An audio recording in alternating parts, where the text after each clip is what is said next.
लिए बहुत शर्म की बात है बताने वाली कि लड़की के उन्होंने कपड़े भी उतार दिए थे।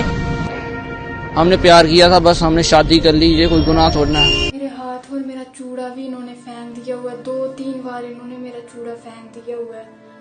और जिन्होंने इतना कुछ किया उनको कड़ी से कड़ी सजा मिलनी चाहिए। इसका इंसाफ चाहिए। उन्हें सारे जख्मी करिए। नमस्कार, आप लोग देख रहे हैं जेके न्यूज़ 7 और मैं हूं आपका अपना मेज़बान मुजम्मिल भट्ट। नाजरीन, पिछले हफ्ते हमने आपको एक स्टोरी बताई थी जो कि उधमपुर के मुत्तल इलाके से थी, जहां पे 2 घरों में आपसी विवाद था। इंटरकास्ट मैरिज थी, इंटर रिलीजन मैरिज थी और काफ़ी ज़्यादा जो है वो उस परिवार के ऊपर जो है वो तशद्दुद किया गया था और लड़की को ले जाया गया था। लेकिन हमने आपको कहा था कि इसका हम फॉलोअप जो है वो पूरा रखेंगे। हमारे पास उस लड़की के जो है वो बयान आए हैं, वो आप तक पहुंचाना ज़रूरी है। पहले आप इस बयान को जो है वो गौर फरमाएं। मेरे हाथ और मेरा चूड़ा भी इन्होंने फेंक दिया हुआ है, 2-3 बार इन्होंने मेरा चूड़ा फेंक दिया हुआ है। और जो मैंने गहने पहने हुए थे और वो भी इन्होंने निकाल के पता नहीं फेंके हुए हैं। और जो मंगलसूत्र और वो झुमके वगैरह और पायलें और कड़े पहने हुए थे वो भी इन्होंने फेंक दिए, निकाल दिए हुए, पता नहीं फेंके हैं कि नहीं। और इन्होंने जो मेरी मम्मी जी ने पहने हुए थे वो भी उन्होंने सब कुछ ले लिया हुआ उनसे भी। और ये पता नहीं उन्होंने फेंके हुए हैं कि नहीं। और हमें ये भी वापस मिलने चाहिए और इनको कड़ी से कड़ी सजा मिलनी चाहिए। और मेरी बाजू में भी इन्होंने इतना ज्यादा मारा हुआ है, मेरी बाजू भी पूरी तरह से टूट गई हुई है। और पीठ में, टांगों में मुझे इतनी ज्यादा लगी हुई है, घुटनों में मुझे इतनी ज्यादा घसीट के लिया हुआ है, मारा हुआ है, मुझे इतना ज्यादा मारा हुआ है। और ऐसे माँ बाप और नानी घर वाले किसी को नहीं मिलने चाहिए और हमें इंसाफ मिलना चाहिए। नमस्ते, मेरा नाम सोनिया महनाज अख्तर है और मैं मुत्तल की रहने वाली हूँ। और मैंने लव मैरिज की थी। मेरे हस्बैंड का नाम रितिश सिंह चौहान है। और फरवरी 3 और 4 की रात में मेरे मायके वाले और वो गुंडे आए हुए थे, वो उन्होंने रात को आके हमला किया।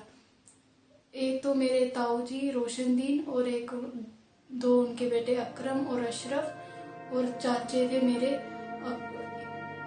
एक तो वो करीम और वो मेरे पापा और काऊ, शीकू, कयूम और सलीम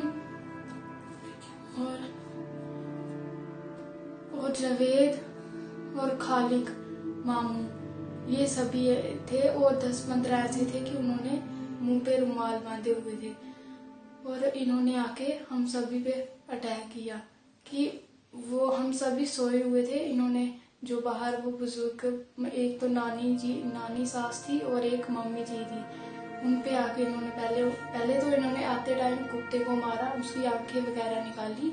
और उसके बाद ये अंदर आए और आते ही इन्होंने पहले जो बाहर सोए हुए थे लॉबी में और उनको पहले पीटा। उसके बाद ये कमरे में सभी 10-10 एक कमरे में चले गए और उन्होंने उधर सभी को मारा। और मेरी जो सास है उनकी तो उन्होंने बाजू और टांगे और सिर भी फाड़ दिया हुआ है, इतनी बुरी हालत। तो वो तो बुजुर्ग है। और जो नानी सास थी उनकी भी उन्होंने हाथ और वो सर वगैरह, टांगे वगैरह तोड़ी हुई हैं। और सभी जो मेरे हस्बैंड है उनके दांत, सर और टांगे, बाजू वगैरह सभी को उन्होंने तलवार के साथ मारा हुआ है, काटा हुआ है पूरा। उसके बाद दीदी सोए हुए थे, इनकी 2 छोटी छोटी बेटियां हैं, उनको भी पीटा हुआ है और इनको भी मारा हुआ है। और जो बड़े भैया है उनको भी मारा हुआ है इन्होंने, उनका सर भी फाड़ दिया हुआ है, टांगे भी। और उनकी जो बीवी है, बच्चे हैं, उन सभी को मारा हुआ है इन्होंने। और उसके बाद इन्होंने जब मैं एक बार इन्होंने मेरे को खींच के ले गए थे और जब घर वाले गए पीछे, फिर इन्होंने उनको भी मारा और मैं उधर से भाग के अंदर आ गई और मैंने कमरा लॉक कर दिया पीछे से। और उसके बाद इन्होंने फिर से आए अंदर सभी। और हम तो कितने 7-8 ही थे। और ये इन्होंने जब मैं एक बार इन्होंने मुझे खींच के ले गए थे और जब घर वाले के पीछे फिर इन्होंने उनको भी मारा और मैं उधर से भाग के अंदर आ गई और मैंने कमरा लॉक कर दिया पीछे से। और उसके बाद इन्होंने फिर से आए अंदर सभी और हम तो 7-8 ही थे और ये कोई 10-15-20 थे और इन्होंने आके सभी को मारा। उसके बाद ये अंदर गए, अंदर जाके इन्होंने फिर से सभी को डांग और हथियार लिए हुए थे, डांगे और तलवार वगैरह सभी लिए हुए थे और इन्होंने तब भी जाके सभी को मारा। अंदर इतना पीटा, दरवाजे सभी तोड़ दिए हुए हैं। और उसके बाद इन्होंने सभी को पीटा। जहाँ मैं थी तो उस कमरे को इन्होंने सभी को पहले पीटा और वो जब बेहोश हुए सभी फिर उन्होंने जहाँ पे मैं थी उस रूम में आए और उसका दरवाजा तोड़ा और उधर से मुझे ले गए घसीट के और इन्होंने मेरे कपड़े भी फाड़ दिए हुए थे। इतनी बुरी हालत से लिया हुआ था। ऐसे माँ बाप किसी के नहीं हो जैसे मुझे। क्या लव मैरिज करना कोई गुनाह है? और इन्होंने मेरे साथ इतना बुरा किया और उधर से मुझे ये पहाड़ पे ले गए और नाले में रखा मुझे 2 दिन। उसके बाद उधर भी मुझे इतना बोल रहे थे कि तुझे इधर मार देंगे, काट के फेंक देंगे। और इन्होंने इतनी बुरी हालत से सभी को पीटा हुआ है। और फिर उसके बाद उधर पुलिस आई। पुलिस अब घर के बिना तो कोई रह नहीं सकता और पुलिस आई। पुलिस ने हमें उधर लिया, थाने में लिया, रैम्बल में। उसके बाद उधर से मुझे कोर्ट में लिया। कोर्ट में मेरे बयान हुए और मैं चाहती हूँ कि इन सभी को कड़ी से कड़ी सजा मिलनी चाहिए और मेरी हम सभी को इंसाफ मिलना चाहिए। और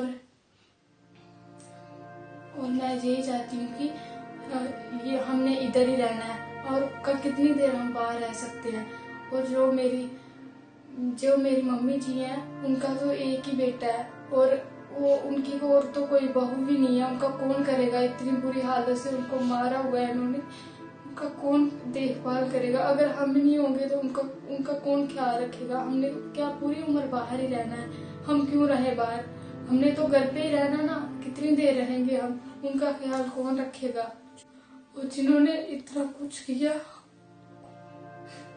उनको कड़ी से कड़ी सजा मिलनी चाहिए और हमें इंसाफ मिलना चाहिए।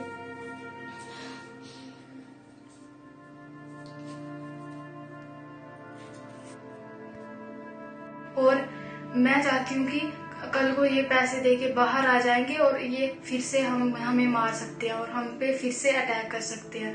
और मैं चाहती हूँ कि इनको कड़ी से कड़ी सजा मिलनी चाहिए। मेरी डीसी मैम और एसएसपी साहब से ये अपील है कि मैंने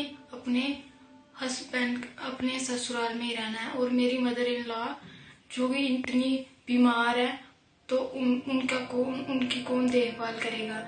और मैं चाहती हूँ कि हमने इधर मुत्तल में ही रहना है। और मेरे जो मायके वाले थे वो मुझे डरा रहे थे कि कह रहे थे कि हमने पैसा इकट्ठा करके रखा हुआ है और हम निकल जाएंगे बाहर। और मुझे ये भी बताया है कि हमने बहुत पैसा इकट्ठा करके रखा हुआ है और कल को कुछ भी हुआ मेरे ससुराल की तरफ से किसी को भी, बच्चे को भी कुछ भी हुआ तो जिम्मेवार यही होंगे। और मेरी यही आपसे विनती है कि इनको कड़ी से कड़ी सजा मिलनी चाहिए। आपने लड़की के बयान सुने और आपको पता है कि ये एक बहुत ही सेंसिटिव इशू है और फैमिली वालों की भी ये अपील थी कि इसको जो है वो राजनीतिक रंग जो है वो ना दिया जाए। साथ ही साथ हमारी इस मुद्दे पे डिप्टी कमिश्नर उधमपुर से भी बातचीत हुई है।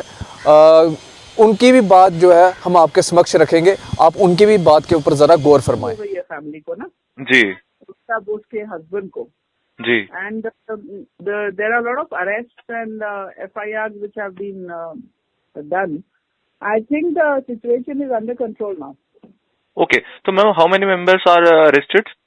See, these details you should ask from the authority who has it. आप Okay. SSP फोन करें, मेरे पास ये है information that the girl has been handed over और कार्रवाई जो है पुलिस ने बहुत अच्छे और बहुत स्विफ्ट तरीके से करी है। जी, SSP should be asked and I'm sure he should also be appreciated to the way he's handled it. इस तरीके से चलाना जी कि अगर कोई पार्टी नाराज है, मैंने आपको पहले भी यही बात बताई ना, ये थोड़ा सेंसिटिव सिचुएशन जी, तभी मैम हम तो इसी तरह से अगर कोई पार्टी इन दोनों में से कोई भी एक नाराज है तो ऐसा उनको ना लगे कि मैडम हमारी सिचुएशन का मजाक उड़ा रही। जी जी है ना, सो दैट अब जब इतने मेहनत से एसएसपी ने सिचुएशन हैंडल की है, I don't want to unnecessarily तो आपने दोनों पक्ष सुने, लड़की का पक्ष भी सुना और उसके बाद जो है डिप्टी कमिश्नर का जो क्या कहना है वो भी आपने सुना। लेकिन अभी भी हमारी नज़र जो है इस स्टोरी के ऊपर रहेगी। हम इस स्टोरी के जो है तह तक पहुँचेंगे कि क्या पूरा मामला है और ये मामला जो है कहाँ तक पहुँचा है। फ़िलहाल मैं दोबारा से यही अपील करूँगा कि कोई राजनीतिक रंग देने का जो है इसको काम ना किया जाए। ये दो घरों का आपसी मामला है, बैठ के ही सुलझाया जाए, वही सही रहेगा। और डिप्टी कमिश्नर का भी यही कहना है कि आपसी मामला है, बैठ के ही सुलझ सकता है। तो आप इसी तरह से बने रहे JK News 7 के साथ। मुझे दीजिए इजाज़त, नमस्कार।